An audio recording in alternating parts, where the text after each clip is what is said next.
Durante el año 2002, estalló en Venezuela una de las crisis más graves de toda su historia.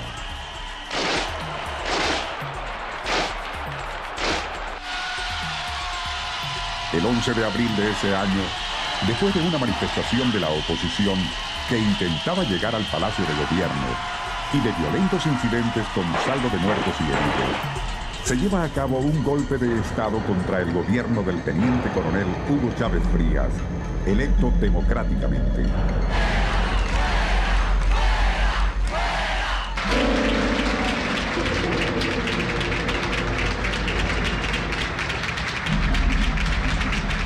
Uno de los fenómenos más reveladores en aquel momento fue la activa participación de la alta gerencia de petróleos de Venezuela en el golpe de Estado.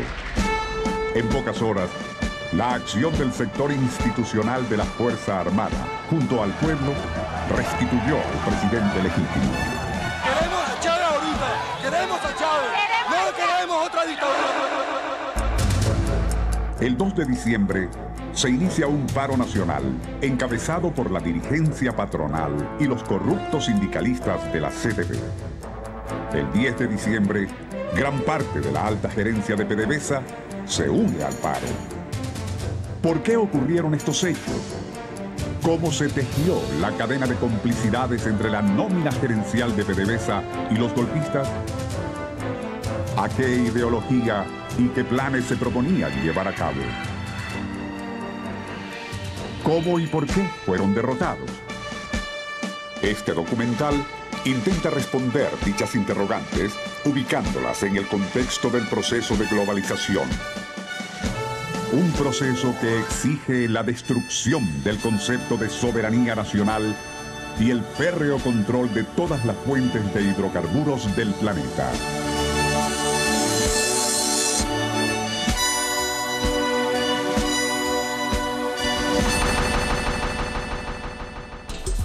El 30 de agosto de 1975 se dicta el decreto que dispone la creación de Petróleos de Venezuela.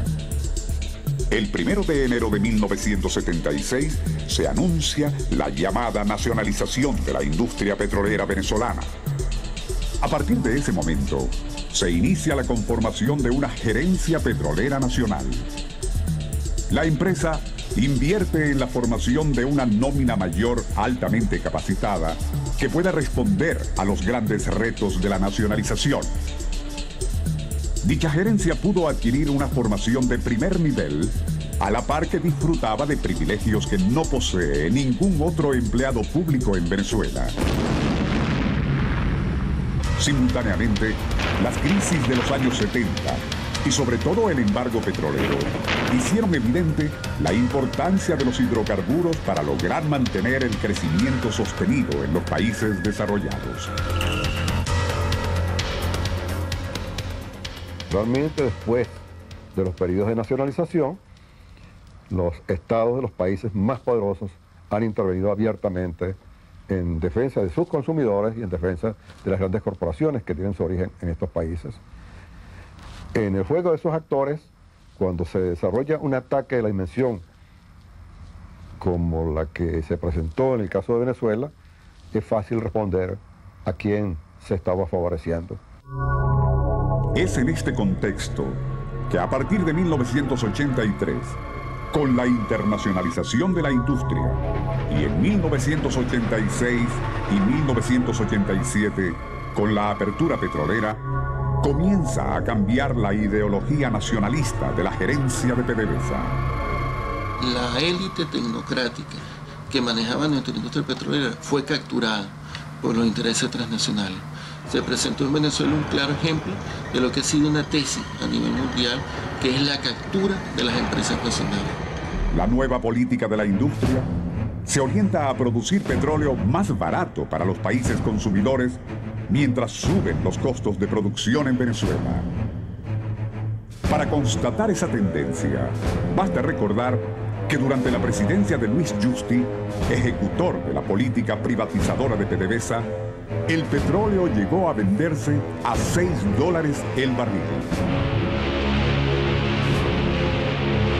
A partir de 1992, la alta gerencia de PDVSA, que se había presentado hasta entonces como un modelo de eficiencia gerencial, comienza a perder el control de la rentabilidad de la empresa. Mientras la producción se elevaba solo un 50%, los costos operativos se incrementaron en un 175%. La estrategia para quebrar PDVSA era evidente. De seguir esta tendencia, el costo de producción sería tan alto y el precio de venta tan bajo que al Estado le convendría más desprenderse de la empresa.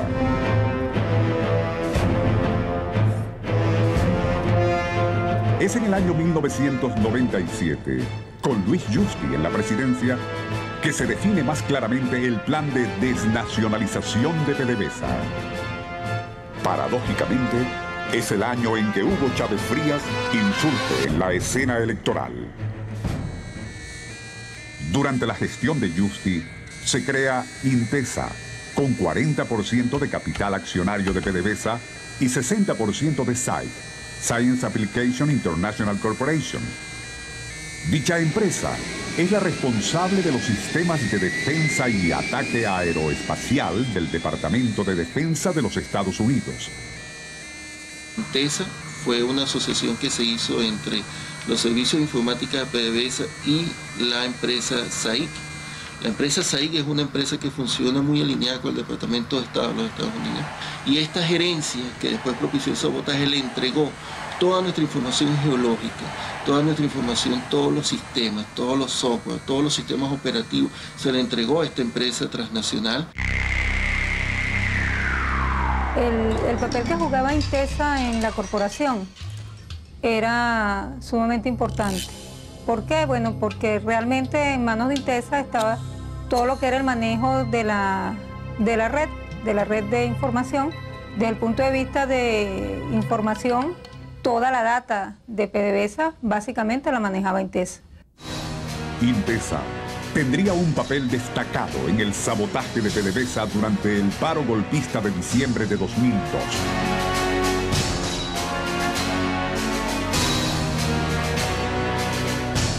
Luis Justi es actualmente alto funcionario de la empresa Shell y asesor en el área de energía del presidente Bush. Hemos decidido dirigirnos al pueblo venezolano para desconocer el actual régimen de gobierno y la autoridad de Hugo Rafael Chávez Frías. Artículo primero. Se designa al ciudadano Pedro Carmona Estanga, presidente de la República de Venezuela.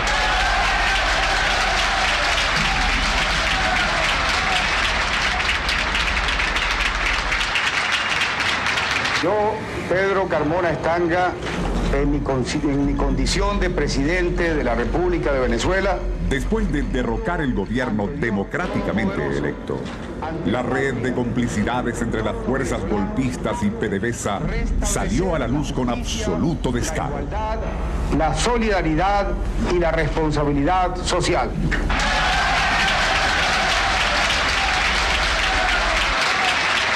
Una buena noticia. No vamos a enviar un solo barril de petróleo más a Cuba.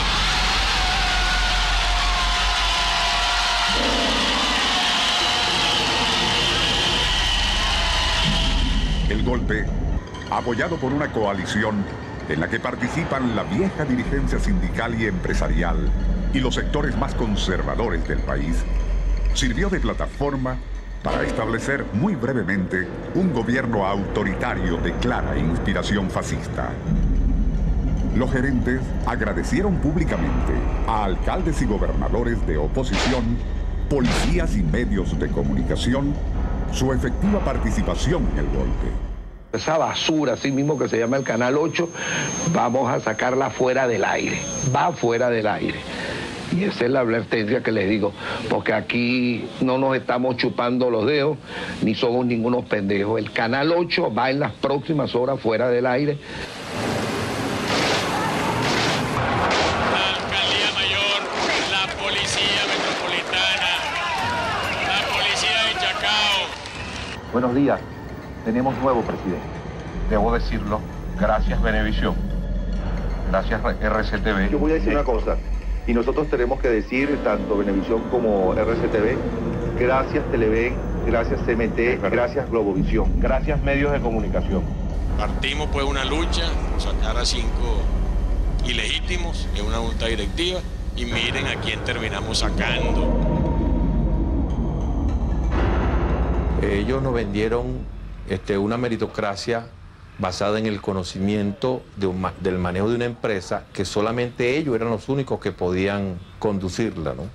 Al punto de que amenazar, irse y dejar todo un sistema bloqueado, para ellos era decir somos importantes, la única manera de que se vuelva a la normalidad es que me llamen, y le demostramos que los oficiales que estábamos al frente de esta situación teníamos las condiciones y las capacidades de volver a la normalidad. El triunfalismo desatado durante las breves horas del gobierno de facto los hizo perder toda discreción. Sin ustedes, nosotros no pudiéramos haber hecho esto. Muchas gracias. Aquellos que aparecían como la gerencia ilustrada, la más moderna y de visión más avanzada, en cuyas manos estaba el futuro del país, se puso al servicio de un gobierno represivo y dictatorial que violó todas las leyes que en aquel momento regían la vida democrática en Venezuela. Se destituyen de sus cargos ilegítimamente ocupados al presidente y demás magistrados del Tribunal Supremo de Justicia, así como al fiscal general de la República, al Contralor General de la República, al Defensor del Pueblo y a los miembros del Consejo Nacional Electoral.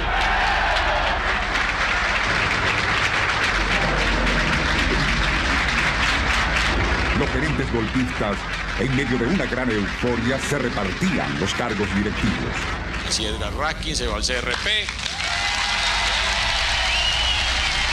Rogelio ya está pues en el palito, arrancando. Gabriel García se va a hacer cargo de Puerto La Cruz.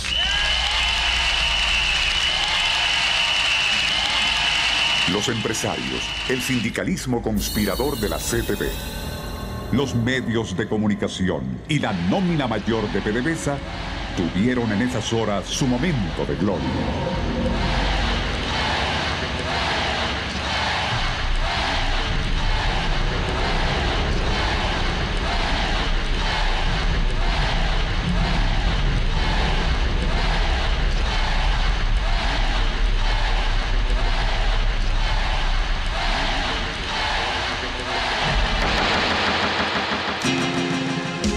Pero la verdadera historia se estaba escribiendo en la calle. Este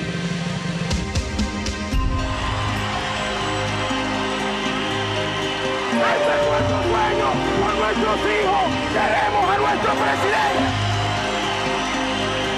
¿Qué voy a hacer yo con mi voto? Yo voté por Chávez y yo quiero que Chávez termine su mandato, porque si esta democracia debe dársele respeto a las leyes.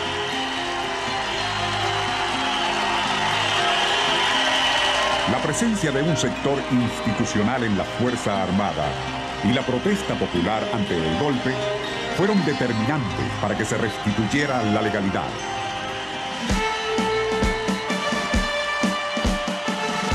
Oficiales jóvenes y de todas las graduaciones asumen el papel de retomar el hilo constitucional tal cual como lo hace el día 13 junto al pueblo que se había volcado en todos y cada uno de los cuarteles de diferentes guarniciones. Es este el elemento más importante de los hechos de abril.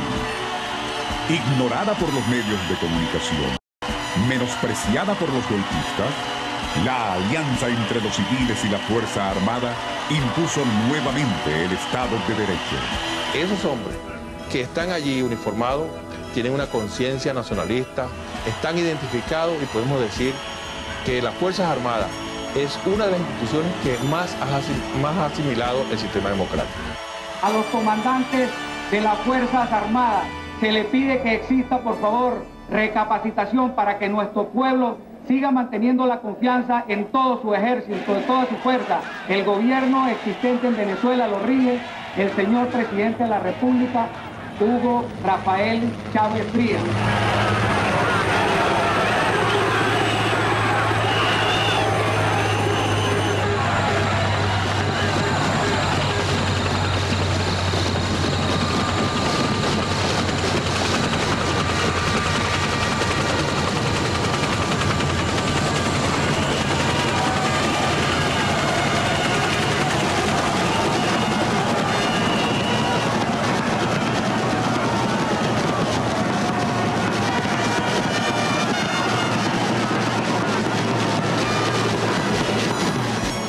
Esta fuerza popular y democrática será decisiva en los hechos de diciembre.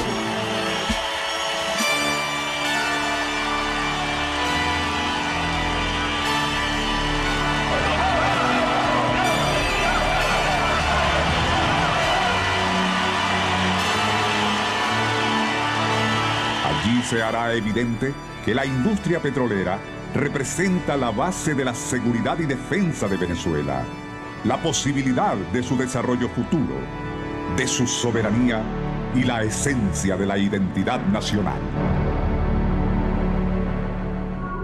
Los gerentes, por su parte, se dedicaron inmediatamente a preparar sus próximas acciones. La decisión que se tomó fue la de no despedir a nadie. Desde luego que había un cierto riesgo, pero hay que tomar en consideración que el objetivo de demostrar ante el país que se estaba en una posición de conciliación se plasmaba con esta decisión de política dentro de la corporación.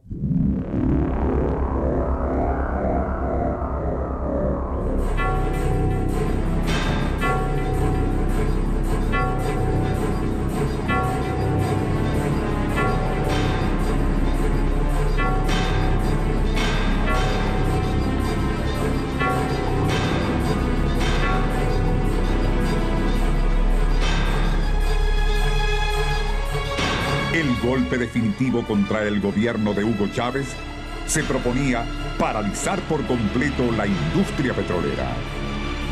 La acción subversiva fue minuciosamente diseñada. Para los acontecimientos que a posteriori suceden, como el caso del paro del 2 de diciembre, un paro fascista que atenta contra la principal industria del Estado, ya las Fuerzas Armadas se sentían motivadas a dar una respuesta en virtud a que habían señales que estaban dando indicativos de lo que podía suceder.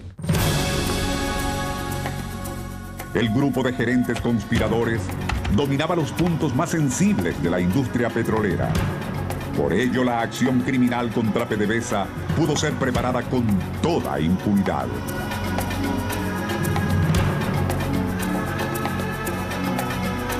Colocaron cada pieza en su lugar y esperaron el momento más conveniente.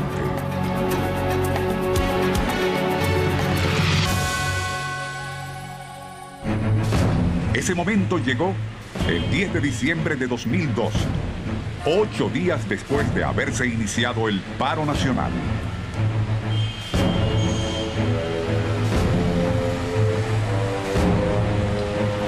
Los gerentes golpistas lograron reducir la producción y exportación de petróleo en un 70%.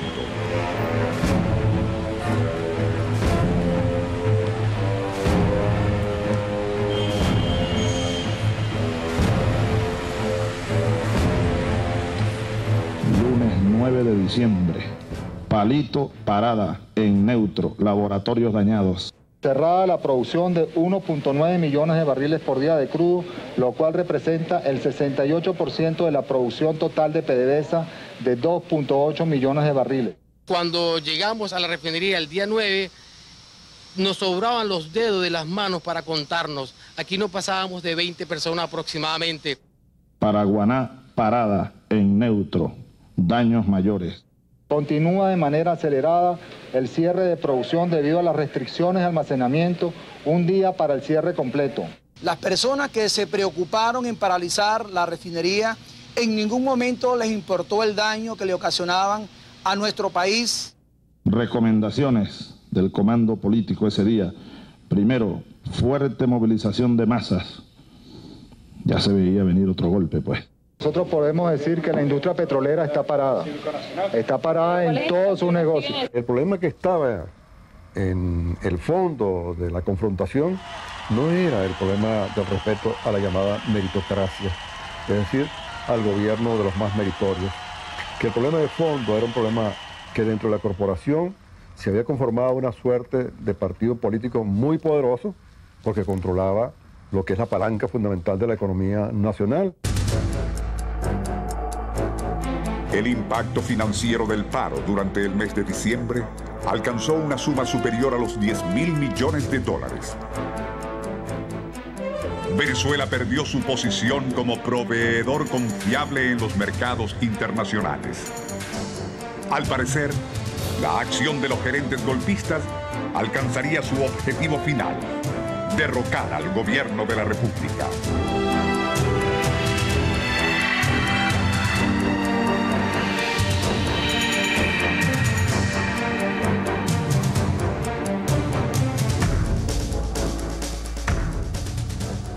La Fuerza Armada como un todo, en todos sus componentes y en todos sus grados y jerarquías, se volcaron a esa presencia militar junto al pueblo, junto a los gerentes de la nómina mayor que se mantuvo leal, junto a los técnicos que se mantuvieron leales con la patria, con la República, no solo con PDVSA, porque más allá de PDVSA está el país, está Venezuela.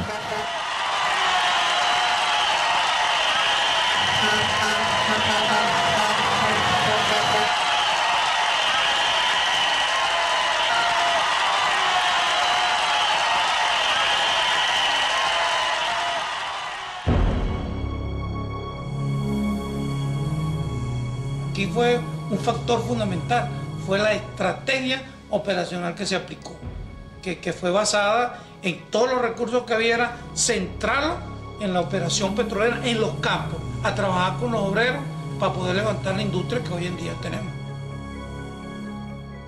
Primero, tengo un compromiso con las instalaciones, con la empresa, tengo compromisos familiares y tengo compromiso con la región y con el país de mantener estas operaciones seguras. Cuando yo llegué acá a encargarme del área de refinación, me sentí tremendamente motivado por el profesionalismo, la ética y la capacidad de trabajo que tenían los hombres que habían agarrado bajo su cargo la operación de esta refinería. Mi padre estuvo con la petrolera 38 años y una de las cosas cuando vi todo lo que en realidad ellos le estaban haciendo a toda la estación, eso yo sentí algo en realidad grande, pues, que no me gustó, pues. Pensé en mi padre, en mis hijos, en toda mi familia, pues, entonces eso me motivó mucho, pues, porque yo vi en realidad que me daba tristeza ver la estación así como estaba y no le veía el motivo, pues, en realidad. Ellos conversaban conmigo y todo, yo lo que veía era mucho odio y rabia en los corazones de ellos. Nosotros podemos decir que la industria petrolera está parada en todos sus negocios. Esta gente que fue capaz de sabotear nuestra refinería, esta gente que fue capaz de volar nuestros oleoductos, que fue capaz de sabotear nuestras válvulas, de sabotear nuestros sistemas de mercadeo, no estaba loca, no. Sencillamente se estaba expresando un país que respondía a los intereses transnacionales con fortísimas vinculaciones al capital transnacional. La ética de trabajo de los obreros y empleados se mantuvo a pesar de los llamados, promesas y amenazas de los saboteadores. Surgen muchas lecciones aprendidas. Una de ellas es que la seguridad estratégica para el manejo de nuestra industria petrolera reside en que nuestra población esté incorporada a su manejo, nuestra población esté incorporada a su control, de que el Estado venezolano como representante del interés colectivo de todos los venezolanos ejerce un control absoluto sobre este recurso que es fundamental y que no escapa a la confrontación internacional que existe por el dominio de las fuentes energéticas. Gerentes leales se mantuvieron en sus puestos de dirección. En estos momentos, la recuperación de la actividad de producción y exportación de PDVSA es casi total. En las Fuerzas Armadas se estudia al detalle los planes de contingencia y en especial estos planes a los cuales nos referimos porque afecta a la seguridad y defensa del Estado. Como institución es responsabilidad de nosotros de garantizar esa seguridad. Otras amenazas acechan en el futuro al país y a nuestra industria petrolera.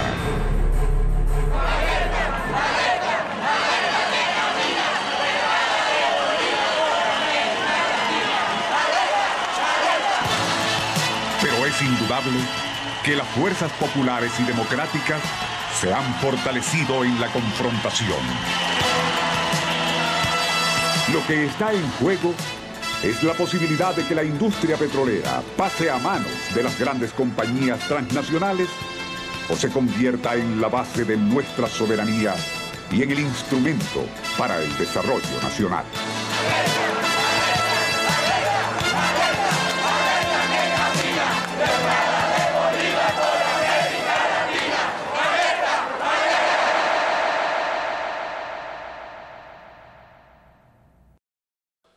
Aquí no se rinde nadie, aquí no se cansa nadie. Rendirse es traición.